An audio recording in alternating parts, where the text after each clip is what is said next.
បាទយើងធ្វើកសិកម្មរបៀបម៉េចដើម្បីឲ្យបានប្រាក់ចំណេញឬក៏ធ្វើឲ្យវិស័យកសិកម្មនៅស្រុកយើងនឹងវាកាន់តែរីកចម្រើន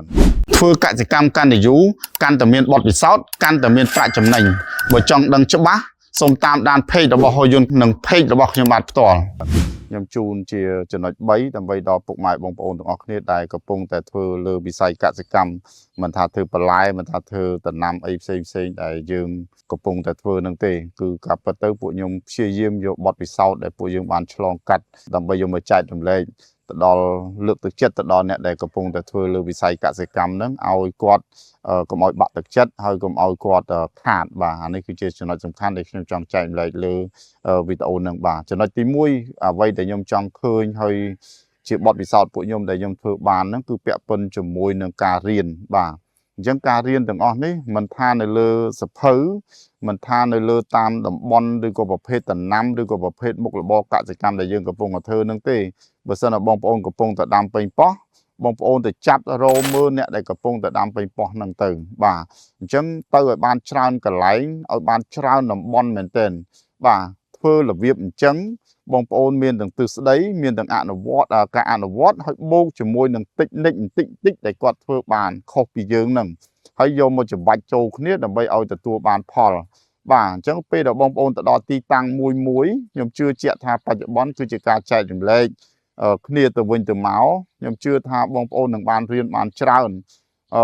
អានេះហើយដែលខ្ញុំតែងតែធ្វើនិងអនុវត្តពេលខ្លះខ្ញុំទៅសិក្សាពីចការមួយទៅហើយខ្ញុំយកបច្ចេកទេសឬក៏តិចនិចល្អ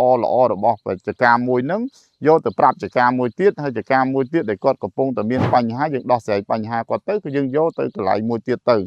នេះគឺជាគំរូដែលខ្ញុំចង់ឲ្យពុកម៉ែបងប្អូនដែលកំពុងតែធ្វើលើវិស័យកសិកម្មបងប្អូនកំពុងតែផ្ដោតលើដំណាំអីហើយសិក្សាស្រាវជ្រាវទៅរកហើយបើខ្វះព័ត៌មានទាំងអស់ហ្នឹងអាចតាក់ទងមកខ្ញុំមកដើម្បីខ្ញុំថាអូបងកំពុងតែធ្វើលើប៉េងប៉ោះ cherry យើងនឹងប្រាប់ថានេះនៅខាងនេះគាត់មានប៉េងប៉ោះ cherry បាទនេះគឺជាចំណុចដែលខ្ញុំចង់ឲ្យចែកម្លែកឲ្យអ្នកដែលគាត់បានស្រាវជ្រាវអ្នកដែលធ្វើទាំងអស់ហ្នឹងរបៀបអញ្ចឹងគាត់ជោគជ័យស្ទើរតែគ្រប់កន្លែងបញ្ហាដែលគាត់អត់សូវបានទៅកន្លែងគេគាត់អត់សូវបានសិក្សាអាហ្នឹងគឺគាត់ភាសាខ្មែរហៅងាប់កាឡា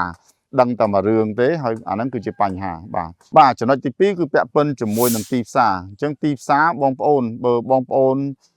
នៅតែមកកន្លែងអញ្ចឹងទីផ្សាររបស់បងប្អូនដូចបិទអញ្ចឹងខ្ញុំគិតថាទីផ្សារនៅកន្លែងណាមែនទែនទៅយើងដឹងថាដាំដំណាំណាក៏ដោយយើងតាក់ទងជាមួយក្រុមហ្នឹងក្រុមដែលគាត់កំពុងតែធ្វើពាក់ព័ន្ធជាមួយនឹងរឿងដែលផលិតផលដូចគ្នាពីព្រោះម៉ោងនេះពេលនេះអត់មានការប្រកួតប្រជែងនៅក្នុងគ្នាឯងទេការប្រកួតប្រជែងទៅលើគុណភាពទៅលើតម្លៃដើមឬក៏មួយទៀតគឺជាអ្វីដែលជាទំហំដែលធ្វើឲ្យយើងមានជាប្រចាំខែមានជាប្រចាំរដូវឬក៏មានជាប្រចាំឆ្នាំអញ្ចឹងបងប្អូនគួរតែទៅជួបគ្នាឬក៏ចូលទៅក្នុងក្រុមជាន់ក្រុមដែលអាចថាតំណាំដូចគ្នាហ្នឹងគឺការចែករំលែកខ្ញុំឃើញជាក់ស្ដែងមែនទែនគឺចន្ទីពីតំបន់មួយទៅតំបន់មួយគឺតម្លៃអត់ដូចគ្នាទេគឺតម្លៃរបស់គាត់ហ្នឹងទៅតាមតំបន់អញ្ចឹងអាបញ្ហាទាំងអស់នេះខ្ញុំសូមឲ្យបងប្អូនកុំនៅម្នាក់ឯងបងប្អូនគួរតែរត់ទៅរកអ្នកដែលគាត់គេឥឡូវហ្នឹងគឺយើងមានក្រុមដែលអញ្ចឹងសួរពាក់ព័ន្ធទីផ្សារបាទអញ្ចឹងការងារខ្លះវាជារឿងមួយដែលសាមញ្ញហើយបងប្អូនបិទខ្លួនឯងដែលមិនបង្កើតតំណែងអញ្ចឹងចំណុចទីផ្សារគឺជាចំណុចស្លាប់រស់របស់ដំណាំកសិកម្មយើងដែរអញ្ចឹងបន្លែក៏ដោយយើងរកគ្រប់បន្លែទៅតម្លៃវាយ៉ាងម៉េចអីយ៉ាងម៉េចអញ្ចឹងតើយើងផ្គត់ផ្គង់ឲ្យគេបានអត់ដល់កម្រិតណានៅជំហានណាមួយអញ្ចឹងទៅគុណភាពរបៀបម៉េចដែលយើងអាចចូលដូចចន្ទីអញ្ចឹងតំបន់មួយតំបន់តម្លៃអត់ដូចគ្នាមូលហេតុអីឬក៏បងប្អូនសម័យមើលបើសិននៅរតនគិរីគាត់ដឹកមកដល់កំពង់ធំតម្លៃខុសគ្នា1គីឡូ1000រៀលសួរហេតុអីបានបងប្អូនព្រមដឹកមកពេលខ្លះយើងអាចវិភាគទៅបើធ្វើអីដែលចំណេញយើងគួរតែធ្វើទៅអញ្ចឹងតម្លៃទីផ្សារគឺជាកន្លែងស្លាប់រស់របស់វិស័យកសិកម្មទាំងអស់នេះបាទចំណុចទី3ដែលខ្ញុំចង់ចែករំលែកមែនទែនគឺសំខាន់ហើយសំខាន់ទៀតគឺពាក់ព័ន្ធជាមួយនឹងផ្នែកហិរញ្ញវត្ថុហិរញ្ញវត្ថុនេះយើងមិនបាច់ចាំមានគណនីរហូតតថាត្រូវថាជួគណនីមានកុំព្យូទ័រមាន system ប្រព័ន្ធណាទេបងប្អូនគ្រាន់តែត្រឡប់ថាយើងត្រូវការកត់ត្រារាល់ការចំណាយហើយយើងបូកទៅបើសិនមករដូវកាលឬក៏មួយខែឬក៏មួយវដ្តជីវិតនៃការប្រមូលផលបងប្អូនគិតថាពិបាកប៉ុន្តែខ្ញុំថាអានេះគឺជាចំណុចសម្រាប់ដែលយើងអភិវឌ្ឍទៅលើ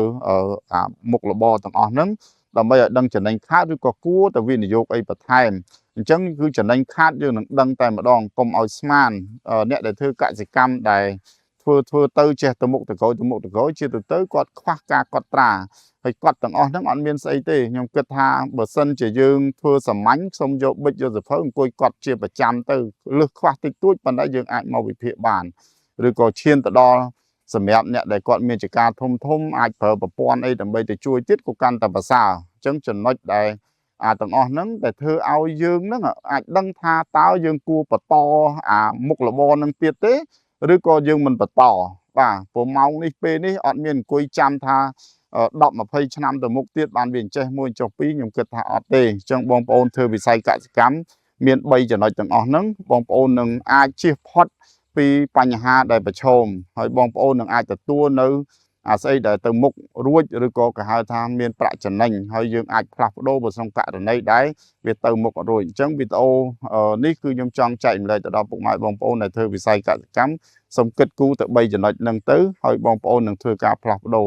ខ្វះព័ត៌មានឬក៏ខ្វះនៅចំណុចណាមួយបងប្អូនអាចតាក់ទងមកខ្ញុំផ្ទាល់ខ្ញុំនឹងអាចចែកចម្លែកបន្ថែមទៅទៀតបាទសូមអរគុណ